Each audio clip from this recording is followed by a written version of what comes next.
Ces derniers temps, si vous me suivez sur Instagram, vous avez donc vu que le thème était la Bhagavad Gita. Donc aujourd'hui, comme je vous avais promis, on va faire 2 vidéos. Donc première partie, on va vraiment s'intéresser plutôt à l'histoire. Deuxième partie, on va rentrer un tout petit peu plus en profondeur tout en restant assez soft quand même par rapport à la philosophie. Pour celles et ceux qui ne me connaissent pas, donc je suis Isabelle, je suis prof de yoga entre autres et j'ai aussi créé le site Yogiza où d'ailleurs vous retrouverez un article en fait qui condense à peu près tout ce qu'on va dire dans les 2 prochaines vidéos. Avant d'aller plus loin, les infographies que vous avez bien aimées sur Instagram, elles sont disponibles sur mon compte Tipeee sous format PDF. Donc si vous voulez les imprimer, soyez raisonnable, imprimez que c'est nécessaire bien sûr, mais en tout cas voilà, ça peut vous faire un petit classeur philosophie, yoga et tout, ça peut être pas mal en tout cas pour un premier, on va dire une première approche. On va rentrer dans le vif du sujet, donc la Bhagavad Gita, c'est quoi? C'est un poème, mais un super long poème et qui est pas très récent, il est plutôt ancien, il a plus de 2000 ans. Il aurait vraisemblablement été écrit au 3e siècle avant Jésus-Christ. Alors vous allez voir, j'ai beaucoup employé le conditionnel parce qu'il y a beaucoup en fait de données qu'on a tout simplement pas. Et notamment par rapport à l'auteur, il n'y a pas un auteur identifié, mais il y aurait vraisemblablement plusieurs auteurs, donc c'était vraisemblablement plusieurs brahmanes. Un brahmane c'est quoi? Alors en Inde en fait, un brahmane il est désigné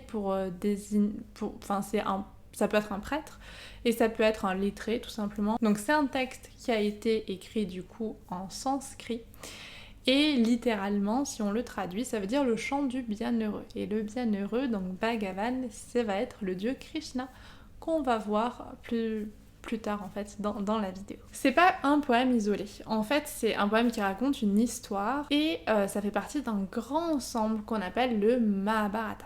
Le Mahabharata, il faut savoir que c'est le plus long poème du monde, donc c'est vraiment pas facile de le résumer. Vraiment pas. Si on veut faire un parallèle avec la mythologie grecque, je vais en faire quelques-uns quand même, notamment dans la deuxième vidéo. C'est un peu comme l'Iliade, c'est-à-dire c'est l'histoire d'une querelle, l'histoire d'une bataille.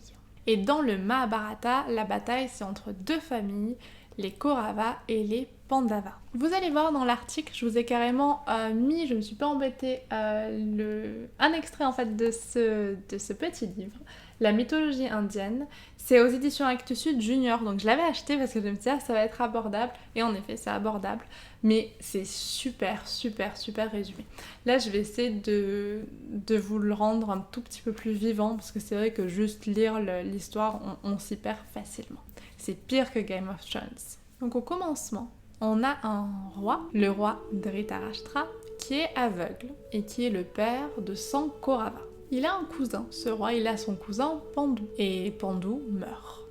Et à la mort de son cousin Pandu, le roi Dhritarashtra adopte et recueille ses enfants, donc les enfants de Pandu qu'on appellera donc les Pandavas. Le problème c'est que ces nouveaux venus, ils suscitent la jalousie des anciens, des Kauravas, qui vont pousser le roi à bout et le roi va chasser les Pandavas hors du palais. Ces pauvres Pandavas, ils vont se réfugier là où ils peuvent, ils vont se réfugier dans une maison. Sauf que les Kauravas, ils vont les suivre et ils vont brûler cette maison.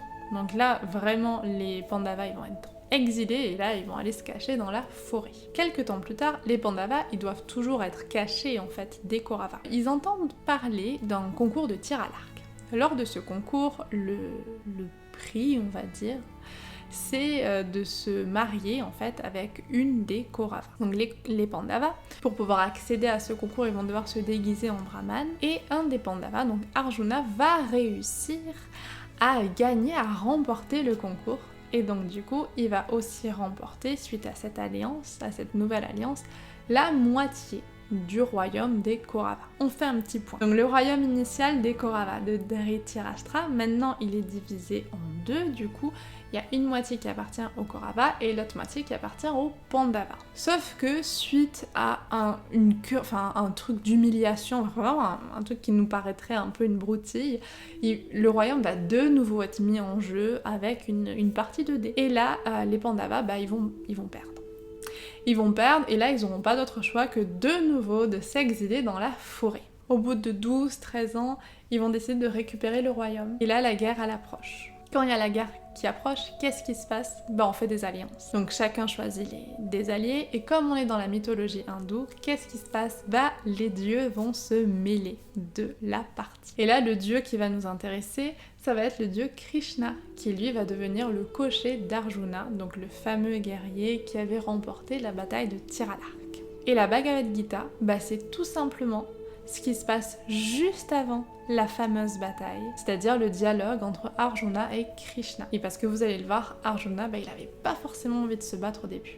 Donc là, je vais vous faire un spoiler, donc si vous voulez pas savoir la suite et que vous avez envie de lire le Mahabharata, ne m'écoutez pas. Sinon, pour ceux qui veulent, je vous le dis, donc lors de cette fameuse bataille, la bataille de Kurukshetra, tous les Kauravas vont être tués, et des Pandavas en ressortiront vainqueurs, ils héritent du royaume, mais ça a un goût amer en fait, ils sont trop pleins de remords. Ils vont s'exiler, de nouveau. Cette fois-ci, pas dans la forêt, mais dans les montagnes. Et comme on est toujours dans la mythologie, ils vont faire un petit séjour aux enfers, et ensuite ils vont quand même arriver au ciel, dans le royaume d'Indra.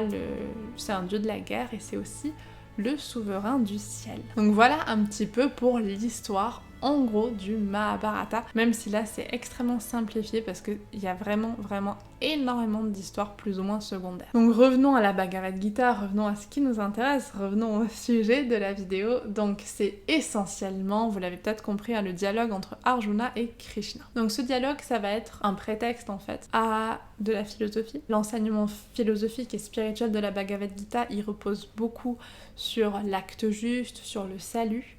Mais aussi, il y a tout un côté extrêmement religieux, parce que c'est clairement une ode lyrique au dieu Krishna. Et du coup, ça explique en fait que la Bhagavad Gita, c'est un texte vraiment sacré de l'hindouisme. Après, juste un autre élément de contexte, ce serait peut-être pas forcément très complet de vous dire qu'il n'y a eu que le Mahabharata. C'est-à-dire qu'avant le Mahabharata, on a eu d'autres textes, on a eu notamment les Upanishads et la prédication bouddhiste. Donc en fait, ça peut ou pas parler, moi je suis vraiment pas une spécialiste sur le sujet non plus, mais finalement, ce qu'on a dans la Bhagavad Gita, notamment en fait sur le thème de l'accomplissement du devoir, ça vient en fait de la tradition védique, et sur le thème du renoncement au désir égoïste, ça c'est vraiment quelque chose inclus dans l'enseignement bouddhiste. Prendre conscience en fait que finalement la Bhagavad Gita, elle est pas toute seule, elle n'est pas isolée, mais il y a beaucoup de choses en fait qui l'entourent. On arrive maintenant dans la partie peut-être la plus intéressante, c'est-à-dire comment Krishna va s'y prendre en fait pour convaincre Arjuna, parce que Arjuna, il a pas envie de combattre, clairement. Il comprend pas pourquoi il doit se battre, il comprend pas pourquoi il doit tuer des membres de sa famille, ça le dépasse un petit peu tout ça. Et Krishna, qu'est-ce qu'il fait là en fait? Pourquoi est-ce que c'est lui? Pourquoi est-ce qu'on n'a pas pris un autre dieu? On va refaire un parallèle avec la mythologie grecque en prenant un exemple d'une déesse, par exemple Aphrodite ou Vénus. On va dire, c'est la déesse de l'amour et de la beauté.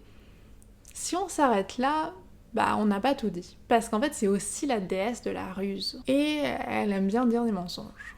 Krishna, c'est un peu pareil. C'est pas la déesse de la beauté et de l'amour. Mais Krishna, c'est un dieu d'amour et de paix. Sauf que c'est un redoutable guerrier. Et c'est surtout un stratège politique. Donc en fait, le fait qu'il soit dans la Bhagavad Gita pour dire à Krishna d'aller prendre les armes et de tuer tout le monde, c'est pas si étonnant que ça. Je sais que ça c'était un truc que j'avais pas forcément pris conscience en fait quand j'ai lu la Bhagavad Gita pour la première fois. Je me suis dit mais qu'est-ce qu'il fait là Krishna? Pourquoi c'est Krishna? Vraiment, j'avais pas compris ça. Maintenant, en ayant fait des recherches, je comprends un petit peu mieux pourquoi c'est lui et pourquoi il va utiliser les arguments suivants. Vous allez voir que finalement son argumentation elle est plutôt bien construite. En premier point, il lui dit en gros, on va tous mourir. Bon, il lui dit pas comme ça. Mais là, il parle de l'impermanence de l'univers, que finalement tout change, qu'il y a la vie, qu'il y a la mort. Et que finalement, accepter la vie, c'est aussi accepter la mort, en quelque sorte. Mais il lui dit pas que ça. C'est-à-dire que on a toujours le fondement du monde, le divin, il survit toujours quelque part en nous. Donc finalement, s'apitoyer sur sa mort ou la mort de celle des autres, ça n'a pas grand intérêt. En tout cas, c'est ce que Krishna, bien entendu, dit à Arjuna. Cette acceptation, accepter la vie dans toutes ses composantes, ça vient à la deuxième partie de l'argumentation, c'est fais ce que t'as à faire, accepte ton devoir. On revient à quelque chose qui est vraiment lié à la condition d'Arjuna. Arjuna qui est un guerrier, qui appartient à la caste des guerriers. Et un guerrier, qu'est-ce qu'il fait? Il se bat. Et s'il se bat pas, c'est le déshonneur. Et surtout, en fait, ça implique beaucoup de conséquences, en fait. Dans le cas d'Arjuna, par exemple, pour les autres Pandavas. Après, on peut voir ce message comme un peu trop simpliste. En gros, t'es guerrier, tu te bats, point. Il y a un fondement un petit peu plus moral et même social. C'est-à-dire qu'à un moment, Krishna a dit à Arjuna, mieux vaut accomplir, fût-ce médiocrement, son devoir propre, le svadharma, qu'accomplir même parfaitement celui d'autrui. Avec cette idée en fait de vraiment s'impliquer pleinement dans ses projets, dans ce qu'on sent être juste pour nous. Donc là on en vient au troisième point de l'argumentation. Concentre-toi uniquement sur ton action et le reste on s'en fiche. On a aussi l'idée de renoncer à tout désir égoïste pour juste se concentrer sur l'action pour ce qu'elle est. Et là, on a vraiment la phrase la plus célèbre, tu as le droit à l'action mais tu n'as pas droit au fruit de l'action. Quand j'ai lu la première fois la Bhagavad Gita, j'ai vraiment pas compris, ça n'a pas résonné en moi, je comprenais pas, parce que pour moi, à partir du moment où on fait quelque chose, il y a fatalement une action derrière. En fait, c'est bien sûr différent, c'est-à-dire que si on se concentre pleinement sur ce qu'on a à faire, juste l'amour qu'on a de faire, par exemple, on prend l'exemple d'un boulanger, il va vraiment prendre du plaisir à faire son pain, le simple fait de faire bien le pain, ça aura sa propre gratification. Parce que quand on fait quelque chose à l'arrache, en s'en fichant, par-dessus la tête, ça n'a pas vraiment de saveur, on n'est pas content de ce qu'on fait. Donc du coup, il n'y a pas de gratification. Finalement, en renonçant quelque part à juste notre satisfaction personnelle, notre petit désir égoïste, on peut participer plus facilement à la satisfaction générale. Et le dernier point, Krishna va parler de yoga à Arjuna. Alors ils vont pas faire une séance de Ashtanga Vinyasa Yoga, pas du tout. Non, il va vraiment lui exposer le yoga en termes de conduite de vie, quelque part avec cette voie de la discipline, du renoncement, de l'ascèse, qu'on verra dans la deuxième partie de la vidéo pour celles et ceux que ça intéresse. Dans cette deuxième partie, vous allez voir, on abordera le yoga de la Bhagavad Gita, on verra aussi quels penseurs, en fait, quels philosophes ont pu être influencés par la Bhagavad Gita. Brièvement, c'est pas exhaustif bien sûr, et on fera un mini parallèle encore une fois avec la mythologie grecque. Donc si ça vous intéresse, regardez tout de suite la deuxième vidéo. Donc on se retrouve peut-être tout de suite, peut-être à bientôt. En attendant, si vous partez, n'hésitez pas à me laisser un petit commentaire. C'est toujours encourageant et puis surtout ça me permet de voir ce que vous en avez pensé et ce qu'on pourrait aborder comme thème la prochaine fois. Donc je vous dis à très vite. En attendant, prenez soin de vous.